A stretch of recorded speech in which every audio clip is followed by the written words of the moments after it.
M के times news में आपका स्वागत है। मैं हूं एम के आजाद।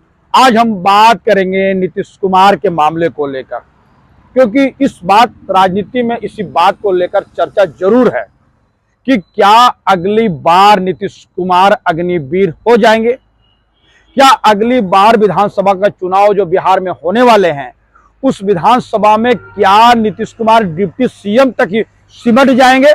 और राजनीतिक गलियारों पर आज इसी बात पर चर्चा करने वाले हैं। अब अंत तक हमारे वीडियो में बने रहेंगे तो स्पष्ट देख सकेंगे कि किस तरह से यह बात कही जा रही है और क्या है सच्चाई और कितना अफसाना है इस बात को लेकर, क्योंकि अनकरीब बिहार विधानसभा का चुनाव होने वाला है। क्योंकि कम समय बच गया है। हालांकि चुनाव 2025 के अक्टूबर और नवंबर के बीच में होंगे, लेकिन राजनीतिक लड़ाई तो अभी से ही छिड़ गई है।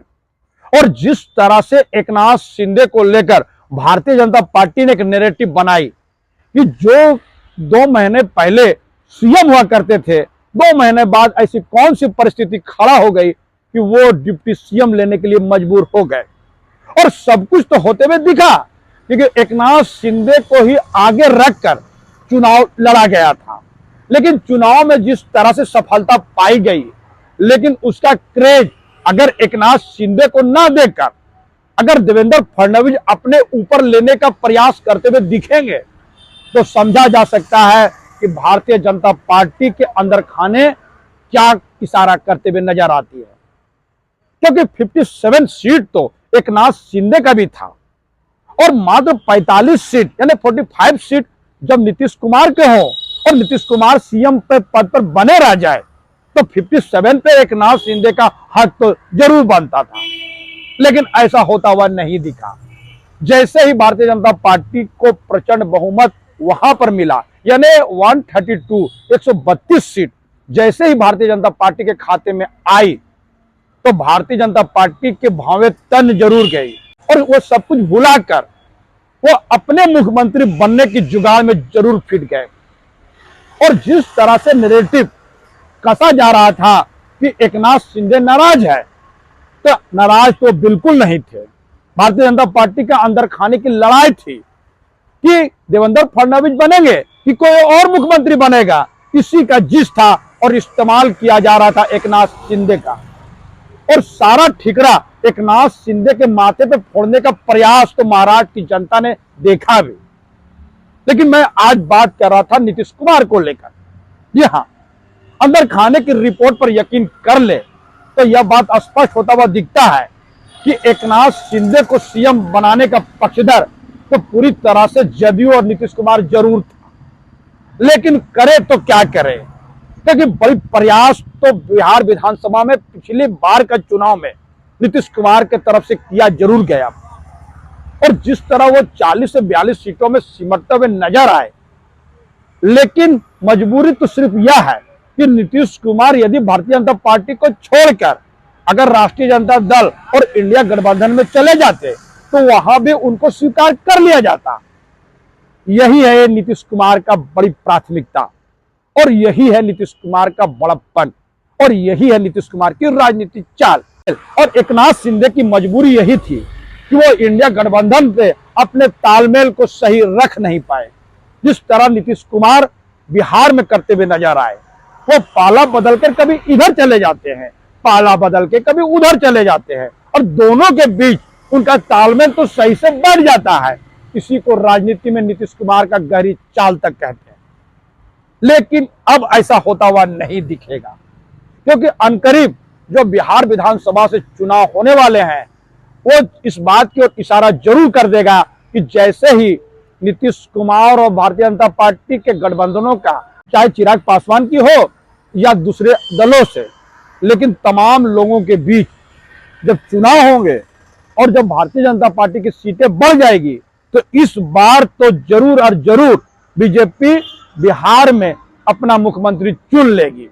इसके 2 वजह बताई जाती है। एक तो बड़े वर्ष हो गए भारतीय जनता पार्टी बिहार में अपनी सरकार बना नहीं पाए और तमाम प्रयासों के बावजूद भी जब नरेंद्र मोदी जी ने इसके तरफ प्रयास किए तो वो भी विफल हो गए। और मजबूरी का नाम नीतीश कुमार इसलिए भी बन गया क्योंकि नीतीश कुमार के बिना भारतीय जनता पार्टी की भी नैया पार नहीं होगी। जिस तरह महाराष्ट्र में एकनाथ शिंदे के बिना भारतीय जनता पार्टी के नैया पार नहीं होने वाली थी।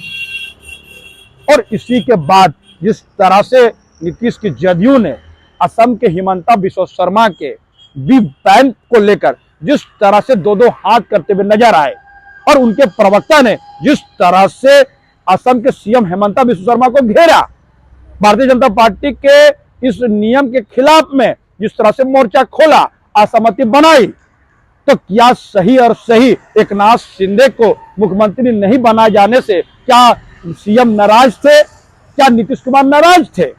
राजनीतिक गलियारों में इस बात के लिए भी चर्चा है, तो समझते चले जाइए। और भारतीय जनता पार्टी पे नजर रखने वाले ये भी कहते हुए नजर आते हैं कि 2014 के बाद का भारतीय जनता पार्टी पहले वाली भारतीय जनता पार्टी बिल्कुल नहीं रह गई।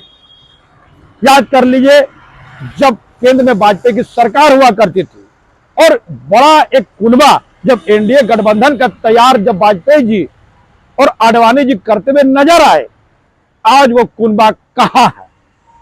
तो एक एक बात को टटोलते चले जाइएगा, स्पष्ट होता हुआ दिखेगा। अगली राजनीति का जो राजनीति अग्निवीर होने वाले हैं वो नीतीश कुमार होने वाले हैं। नीतीश कुमार अगर पहले से सचेत नहीं हुए तो वो दूसरे अग्निवीर राजनीति के कहलाए जाएंगे और उनको भी डिप्टी सीएम बनने के लिए मजबूर किया जाएगा। ऐसी बातें राजनीतिक गलियारों पे चर्चा का विषय बना हुआ है। अब टटोलते चले जाइए बिहार की राजनीति को भी, अब समझते चले जाइए। मैंने पहले ही कहा कि इस वक्त में 2014 के बाद का भारतीय जनता पार्टी और एनडीए और वाजपेयी और आडवाणी के टाइम का एनडीए में दोनों में काफी फर्क होता हुआ दिखता भी है।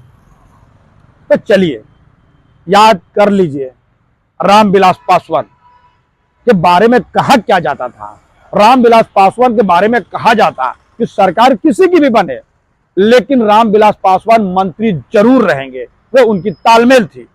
लेकिन जिस तरह से वो एनडीए गठबंधन में चले गए तो लौटकर नहीं आए। अब वो इस समय में पृथ्वी में नहीं है, इस दुनिया में नहीं है, वो दिवंगत हो चुके हैं।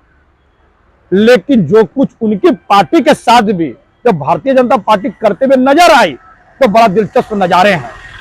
पहले रामविलास पासवान की पार्टी को तोड़ा गया, उनके भाई पशुपति पारस अभी कहां है? कोई तो अता पता होता हुआ दिखता नहीं है। और राजनीति में किस हाशिए में चले गए, किस कोने में बैठ गए जो कभी भारतीय जनता पार्टी के केंद्रीय मंत्री हुआ करता था, जब वो भारतीय जनता पार्टी के सरकार के केंद्रीय मंत्री हुआ करते थे। और पशुपति पारस को लगने लगा था कि वो उनकी राजनीति है जिसको भारतीय जनता पार्टी एक्सेप्ट कर रही है। और चिराग पासवान भी अच्छी तरह से वाकिफ है कि किस तरह उनकी पार्टी को तोड़कर दो फांक जरूर किया गया। और इसीलिए तो चिराग पासवान ने उसी स्तर पर राजनीति की। और जो कुछ नजर आया, यानी उनके भी 6 सांसद जरूर है, लेकिन वक्फ बोर्ड का मामले में संशोधन को, यानी वक्फ बोर्ड के संशोधन मामले में उन्होंने जो राय बनाई और कई मुद्दे पे जो भारतीय जनता पार्टी की जो सरकार है, केंद्र की सरकार, उससे इतर होकर अपने राय मशवरा लगातार देते चले आए। तो यह राजनीति पंडित और राजनीति पर नजर रखने वाले इस बात को अच्छी तरह जानते हैं कि चिराग पासवान को कंट्रोल करना भारतीय जनता पार्टी के लिए आसान बिल्कुल नहीं है। जी हां, क्योंकि आज पशुपति पारस कहां है और चिराग पासवान कहां है, तो याद कर लीजिए पहले उसको भी कि जब रामविलास पासवान दिवंगत हो गए तो जिस आवास में वो रह रहे थे तो उनकी पार्टी लोजपा की तरफ से मांग किया गया था कि इनको एक धरोहर बना दिया जाए। लेकिन जिस कदर से भारतीय जनता पार्टी की सरकार ने उस कमरे को खाली कराया, रामविलास पासवान के पोस्टर को बाहर किया गया, तो लोजपा में बड़ा उबाल तो जरूर आया था। लेकिन कहा क्या जाए, क्योंकि पशुपति पारस तो मोदी जी की बोली बोल रहे थे, भारतीय जनता पार्टी के नेताओं की बोली बोल रहे थे, और किसी हाल में चिराग पासवान को नेता मानने के लिए तैयार नहीं थे। तो कोई छोटी मोटी बात तो बिल्कुल नहीं है। और जब से नीतीश कुमार के साथ जो सुशील मोदी हुआ करते थे और दोनों की जोड़ी थी, अब सुशील मोदी भी अब इस दुनिया में नहीं है, अब वो जोड़ी भी खत्म हो गई। और जिस तरह भारतीय जनता पार्टी ने पिछले चुनाव में लोजपा के चिराग पासवान का इस्तेमाल करके जदयू की शक्ति को कम करने का प्रयास किया, और जदयू भी लगातार इस बात को कहते हुए नजर आ रही थी कि चिराग पासवान का इस्तेमाल जदयू की शक्ति को कम करने के लिए जरूर किया, और वो कुछ होता हुआ दिखा। तो ये कैसे कह लिया जाए कि भारतीय जनता पार्टी जदयू को छोड़ देगी? अब एक एक बात को टटोलते चले जाइएगा, स्पष्ट होता हुआ दिखेगा कि नीतीश कुमार की पार्टी जदयू भी अब सकते में जरूर है कि अगला नंबर राजनीति में भारतीय जनता पार्टी के टारगेट में नीतीश कुमार और जदयू जरूर होगी। चलते चले जाइए, एक एक बातों को और अतीत को टटोल लीजिएगा, बात स्पष्ट होते हुए दिखेगी। क्योंकि नीतीश कुमार की पार्टी में बड़ी समस्या क्या है? जब पहले जिस तरह से उनका राष्ट्रीय अध्यक्ष बदला तो ललन सिंह बनाए गए, और ललन सिंह को भी जरूर हटाया गया। और क्यों हटाया गया? राजनीति पर नजर रखने वाला अच्छी तरह नजर आते हैं। तो सवाल यह है कि उसके बाद नीतीश कुमार ने पार्टी की कमान भी अपने हाथ में रखी और मुख्यमंत्री का चेहरा भी वही बने, यानी पार्टी का कमान भी उनके हाथ में और बिहार की राजनीति भी उनके हाथ में, यानी बिहार की बागडोर भी उनके हाथों में। तो क्या नीतीश कुमार के पास विश्वस्त लोगों की कमी हो गई है? क्या नीतीश कुमार राजनीति में इतने बुजुर्ग हो गए हैं कि उनमें कार्य क्षमता तो बचा ही नहीं है? क्या उनकी क्रिएटिविटी को लेकर भारतीय जनता पार्टी को पहले से आभास होने लगा और जदयू भी इस तरह से अपने आप को इस तरह नजर आने लगी? क्या जदयू में सब कुछ सही है? क्या जदयू में नेताओं का टोटा पड़ गया, या नीतीश कुमार का विश्वास उन नेताओं पर नहीं रहा?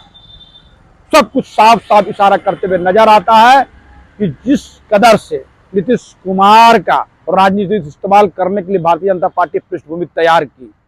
और गौर कर लीजिए, कई बार भारतीय जनता पार्टी के बिहार के नेताओं का बोल को भी टटोल लीजिएगा तो नीतीश कुमार को कई बार कटघरे में जरूर खड़ा कर दिए। गिरिराज सिंह का बयान हमेशा नीतीश कुमार को सकते में जरूर डालने का काम किया, और गाये बगाए कई नेताओं का बयान से नीतीश कुमार असहज जरूर हुए हैं। और जदयू को लोग भी जिस तरह से भारतीय जनता पार्टी को प्रहार करते हैं, और ताजा उदाहरण तो असम के सीएम हेमंत बिस्वा शर्मा के बीप बैन को लेकर है। तो तलखी तो वहां भी है, यहां भी है, और अगला टारगेट भारतीय जनता पार्टी को वो जरूर है। टटोलते चले जाइए, एकनाथ शिंदे हो या तमाम उन लोगों का जिसका इस्तेमाल पहले वो करते हुए नजर आए, उसको सिर्फ औपचारिकता के रूप में उसको धो रही है। पार्टी ज्यादा तवज्जो तो उसको बिल्कुल नहीं दे रही है। नीतीश कुमार का तवज्जो इसलिए भी है कि सभी जानते हैं कि केंद्र में उसकी सरकार को समर्थन के बिना सरकार टिकी नहीं रहेगी, और इस बात को लेकर भी राजनीति में एक नई पहल जरूर है कि बिना नीतीश कुमार का केंद्र की सरकार नहीं चलने वाली है। क्योंकि जैसे ही नीतीश कुमार अलग होंगे तो शायद चिराग पासवान भी अलग हो जाए, और एकनाथ शिंदे की पार्टी तो पहले से भी नाराज है। उनके भी तो 7 सांसद है, 7 सांसद एकनाथ शिंदे का, 6 सांसद चिराग पासवान की लोजपा का, और 12 सांसद तो जदयू पार्टी की भी है। और इनके सहयोग से ही सरकार केंद्र की चल रही है, क्योंकि केंद्र की सरकार इस वक्त में बैसाखियों की सरकार है। चंद्रबाबू नायडू और नीतीश कुमार के ही रहमो करम पे केंद्र की सरकार इस वक्त में मौजूद है। वरना सरकार को कब गिर जाए, कब रात में घोषणा हो जाए कि उन्होंने समर्थन वापस ले लिया और सरकार गिर गई, इसको लेकर भी राजनीतिक गलियारों पे एक अलग से बहस जरूर है। तो समझते चले जाइए, बिहार का चुनाव है, लगातार जिस तरह से आरोप प्रत्यारोप का दौर चल रहा है और नीतीश कुमार की पार्टी को लेकर जिस तरह उफाफों की स्थिति बनी हुई है, तो सब कुछ साफ होता हुआ नहीं दिखता। और धुंध की स्थिति में जदयू जरूर है, और टारगेट में भारतीय जनता पार्टी के टारगेट में इस वक्त में जदयू जरूर है। तो हमारा एक छोटा सा विश्लेषण आपको कैसा लगा, अपने कमेंट्स में जरूर कमेंट्स करें, और जिन्होंने अभी तक हमारे न्यूज को सब्सक्राइब नहीं किया उसे विनम्र निवेदन है कि सब्सक्राइब जरूर कर दे। जोहार।